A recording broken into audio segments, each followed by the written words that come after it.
Good evening. It's Tuesday, the second day of May 2017. Welcome to KTN Prime. My name is Sophia Wanuna. And I'm Ben Kitilia, the KTN News Center. Exactly 98 days to this year's general election. Let's start with the top stories tonight.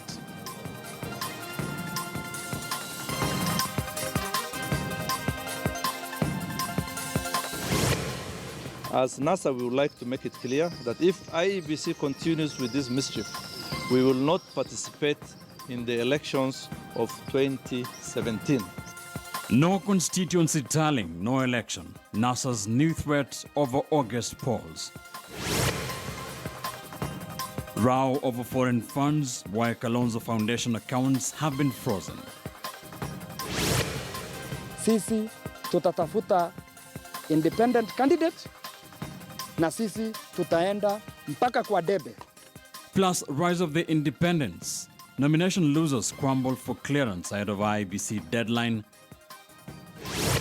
Sijatumia pesa kwa hii kinyang'anyiro ya siasa. And Babamboga it is. Umoja residents pick vegetable vendor for the county assembly.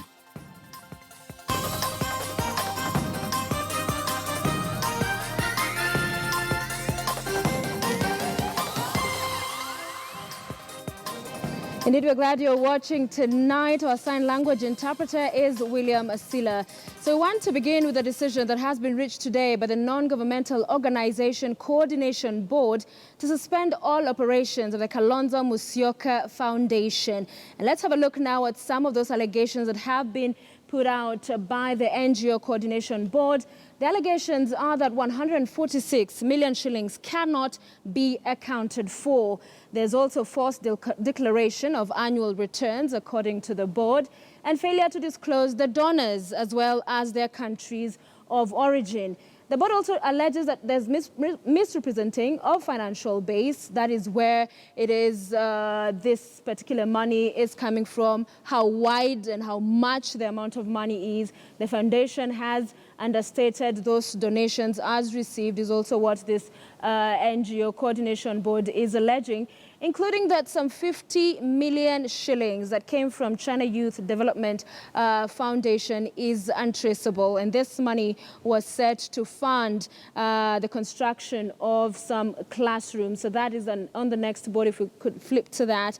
And also operating a secret and legal foreign account, some of the allegations that have been put out by this board. Correspondence between the board and Kalonzo Musyoka Foundation starting March the 1st. A response, however, was returned to the board by the Kalonzo Musyoka Foundation on the 9th of March. And these are some of the things they said just to defend their position as far as those allegations are concerned. They said there were no illegal or secret accounts. Also, dollar account was created to ease transactions. Also, all funds received have been accounted for according to the foundation, and source of funding is no secret. So we want to take you now to a breaking story, and Ben Kitili is standing by. Yes, indeed, and it has been a waiting game for popular musician Jaguar, otherwise known as Charles Jaguar Kanye. The Jubilee Appeal Tribunal is expected to deliver its resolution on the party's nominee for the Starehe MP's position. Jaguar's appeal against the announcement of incumbent minor commander as the winner of the primaries in Starehe. Let's now bring in our senior political affairs reporter, Chris Tairo, who is at Jubilee headquarters here in Pangani. And Chris, good evening, and what do we know so far?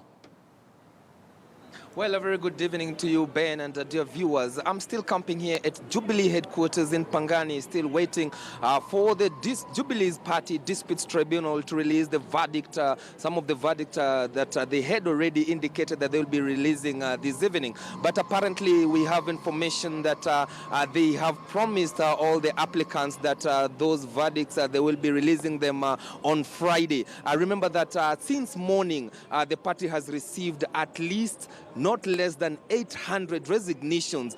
People are resigning from Jubilee Party in readiness of going to the ballot as independent candidates. And of course, that is one of the requirements, that one should not be a member of any political party 3 months to the elections. And that deadline, of course, comes on the 4th, the Register of Political Parties. And IEBC set the 4th of this month, which happens to be on Thursday, to the deadline for any aspirant who intends to go as an independent candidate to deposit the party symbols and, of course, the details. And what the party is now doing is remaining with the verdicts and not releasing the results. And what they're saying is that most of the verdicts they will be releasing on Friday. Initially, there were reports that for the Starehe seat, Minor Commander, who is the incumbent member of parliament, has been denied that ticket and given to Charles Kanye Jaguar. But that information seems not to be true, since here at the party headquarters, what they're telling us is that they've listened to both parties and they've pushed that date of releasing that verdict from today, and of course they've set it on Friday. And remember that there's a good number of people here still waiting for that verdict, and that verdict from different constituencies, different counties. And currently we have a good number of supporters of different aspirants who still are camping here at the party headquarters, expecting that the disputes tribunal will be releasing the verdict or the outcome of the petitions that they filed. Remember, by yesterday they had at least dealt with 170 petitions out of the 500 petitions that have been filed by different aspirants here at Jubilee Party. Ben? Thank you, Chris. Chris Tairo there, coming to us live from the Jubilee headquarters here in Pangani. False alert there. He tells us from Jubilee about Charles Njagua Kanyi, aka Jaguar, being given that ticket for Starehe constituency. We are keeping an eye on that story for you now. Migori ODM gubernatorial aspirant Ochilo Ayako has quit the Orange Party after the party upheld the nomination of ODM's National Election Board's approved incumbent Okoth Obado's nomination. Ochilo Ayako will now run against Obado as an independent candidate.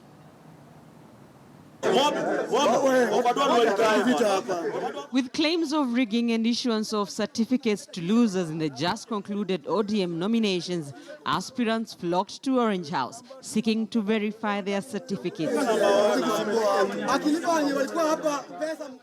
In Migori, the search for the party's ticket by those eyeing the gubernatorial seat saw a controversial outcome after rivals Okoth Obado and Ochilo Ayako were both declared winners in parallel tallying centers.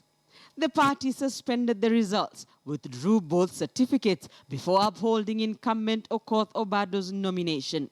I'm in ODM to stay.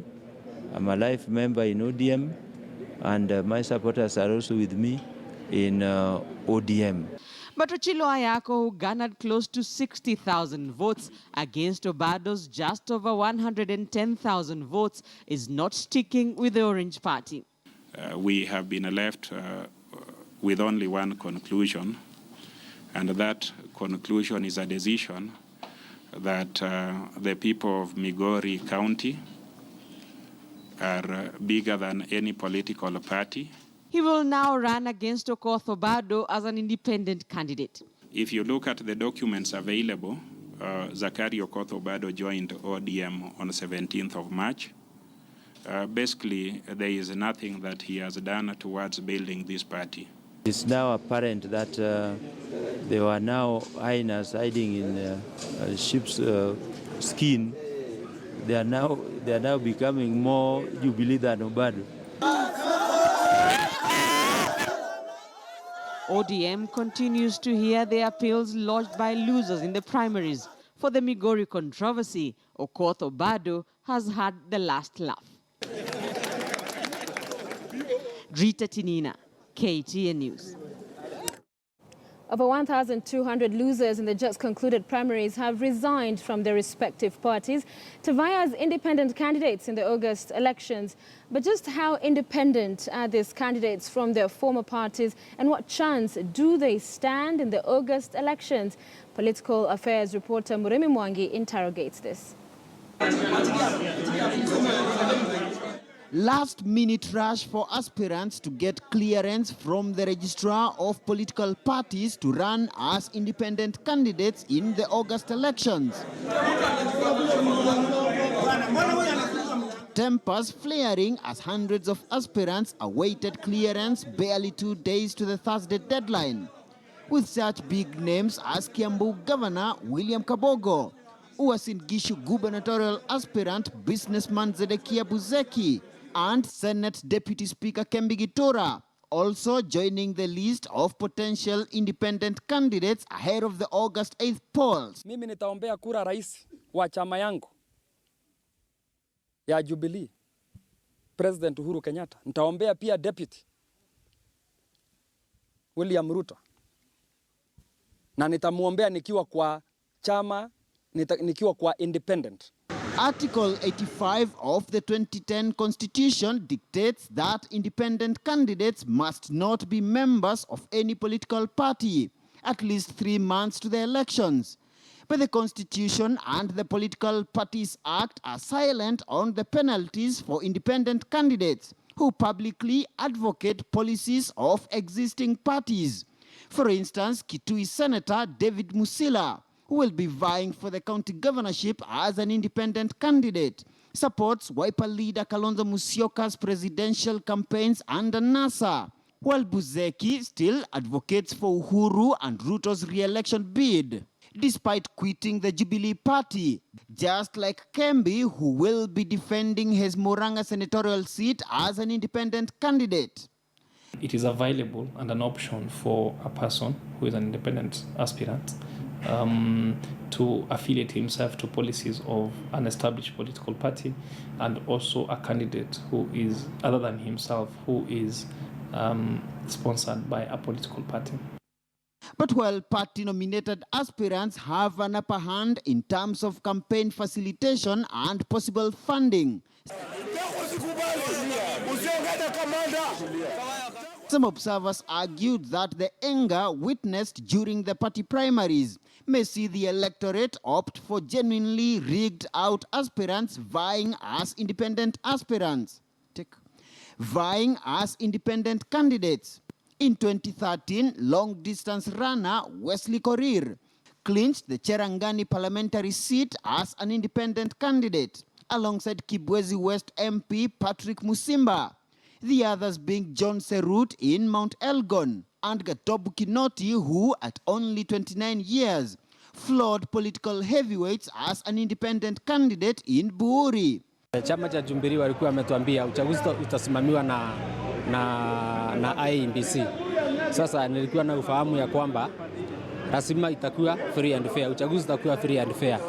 Lakini wakati tulienda nomination, mambo mingi niliona ambayo si kutarajia. But I think in the long run, because of the logistics and the resources involved, Parliament in its wisdom must allocate resources to IEBC to conduct primaries. Now, with the majority of these disgruntled aspirants unwilling to pursue any further appeals mechanisms at their respective parties, well, Kenyans could be staring at a higher number of candidates that could win the August elections as independent candidates. Muremi Mwangi, KTN News in Nairobi. Muremi Mwangi for us tonight. Now, the National Super Alliance has threatened to boycott the August general election unless the Independent Electoral and Boundaries Commission, IEBC, goes slow on High Court determination on the announcement of presidential election results. Now, NASA wants IEBC to withdraw the appeal, which seeks to reverse the decision to have presidential election results declared at the polling stations and constituency level.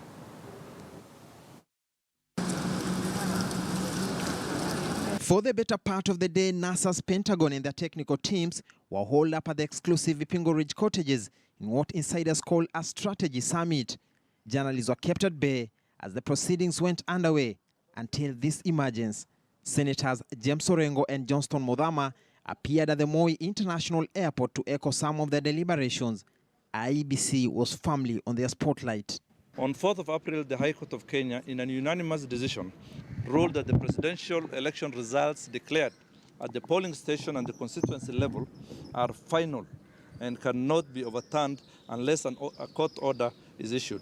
This decision reaffirmed the provisions of the Constitution on finality of election results declared at the constituency level. Sasa Jubilee imegundua kwamba hawatafaulu hata kidogo wakifanya mambo hayo. Sasa wameanza mbinu zao za kujaribu kwenda kotini na kubadilisha hiyo sheria ambao waliipeleka kotini na ikakataliwa. Na jaji mwenyewe mkuu wa mahakama akasema kwamba kura zote zihesabiwe katika constituency na hiyo iwe ni mwisho. NASA is not happy with the Independent Electoral and Boundaries Commission to challenge the announcement of presidential results at polling stations. They are reading mischief from the referee. Yes, we are saying no election. We are not boycotting. We are saying there will be, mark those words, there will be no election if that clause in the election law is amended. The deployment of constituency returning officers is another bone of contention for the alliance, and they think it is being conducted arbitrarily and not in good faith.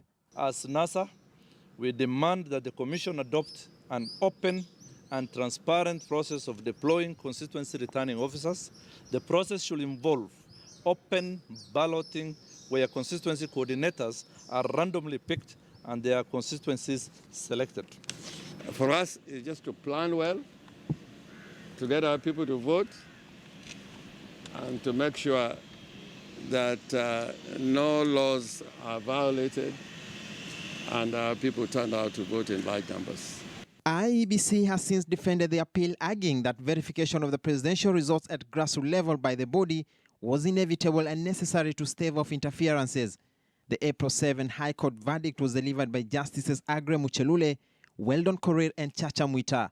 Ndio wanajaribu kutafuta njia watasipeperusha namna gani ndio wadage sikiwa hapa kwenye upepo, wabandirishe sikifika Nairobi siwe ni kama vile ilitokea hapa Kisauni Mombasa. NASA additionally wants a public inspection of the biometric electronic voter identification kits to ensure they are properly suited for the job. But with tight deadlines on the card for IEBC and the campaign season kicking in, ahead lies a tough balancing test for the main players. Francis Ontomwa, KTN News, Mombasa. The just concluded party nominations saw some big, unexpected names being thrown out of elective politics, but also some little-known and unexpected names clinched tickets to get into the race. Now, one such person is Joseph Obiri, a watchman and vegetable vendor in Nairobi's Hazina estate. Joseph just clinched the ODM MCA ticket for the Nairobi South Ward. He spoke to Sharon Momanyi. It's the morning hustle and bustle at Nairobi's Hazina estate. Somewhere within the buzz, Joseph Obiri and his wife, fondly referred to as Mama Brenda, are bringing in today's groceries supply from Marikiti Market. They sell fruits and vegetables at a makeshift stall right outside their house. But Obiri is not your ordinary vegetable vendor. He just won the ODM ticket to vie for the MCA seat for the Nairobi South Ward. Nimeanza kukaa hapa nikiwa nikifanya kazi ya security. Nilijiunga na kampuni ya Bob Morgan Security, ambaye nimekaa naye nikilea watoto na familia yangu. That was from 2000. Ndio nilijiunga na PM. Mpaka 2013. Obiri, who due to lack of finances did not immediately advance his education past a secondary school, would do all it took to support his family. They started operating this kibanda in 2002. Nikiwa hata sina fare ya kwenda kibarua, huwa mama ananipea kutoka kwa hii kazi yake. Ndio sababu naipenda sana. One may wonder just what would inspire a watchman come vegetable vendor to try his hands at politics. Ile kitu kilinikela, kuna watu ambaye walikuwa wanasimama kiti. Napata mtu ametoka sehemu fulani, amekuja hapa, amekuja kusimama hapa, achui sita ya hapa. Lakini lengo lake kuu ni kukuja na pesa na kupea wananchi wetu ambaye ni maskini. Wakishapewa kiti wanaenda. Ndio nikaamua nikasema, mimi kama mkaaji wa hapa sitaruhusu hiyo. Mimi nitarudi kwa ground na watu wetu niwaelezee usuli wa kuchagua mtu wao ambaye wanakaa naye kwa kijiji. Sasa akakuja akaniambia nataka mama Brenda nataka nisimame na MCA. Ilikuwa ni vigumu sababu hata pesa ya school fees hakuna. Bado watoto hata wako nje. Na hiyo pesa yake ni kidogo. Lakini nikakuta tukakana akaingia. Obiri and his family of 3 teenage children live in this mabati house just behind their stall. Their business and they too are popular in this estate. Their relatable status in this neighborhood may just have been the deal sealer. Tulimweka huko, atusaidia hata sisi wa mama. Tusikae hivi tukihangaika hata kuuza mboga. Tunataka vile alikuwa anauza hizo mboga. Sasa sisi tukibaki tukiuza tuenue. Ameenda tuenue na tusaidie asiende huko na kuwe mtu mwingine. Na sisi huhitaji mtu mwenye ambaye tunamhitaji wakati wowote, wakati tuna shida, kama kuna shida yoyote yenye inahitajika mtu, sisi tunataka mtu ambaye tunamuona hapo. Kwa hivyo ndio maana sisi tulitokea asubuhi na mapema tukajikuchana sisi wote ili kwenda kumpigia kura. The couple tells us that their relationship with their neighbors and friends would make a seemingly expensive campaign exercise cost them almost nothing. Watu walikuwa wananielewa mimi ni mtu ambaye anafanya mambo ya security, na familia yangu tunarely pia kwa hii biashara ya kuuza mboga. So watu walikuwa wananielewa kwamba hata wakianza kuniitiza pesa, sina pesa inaweza kuwatosheleza.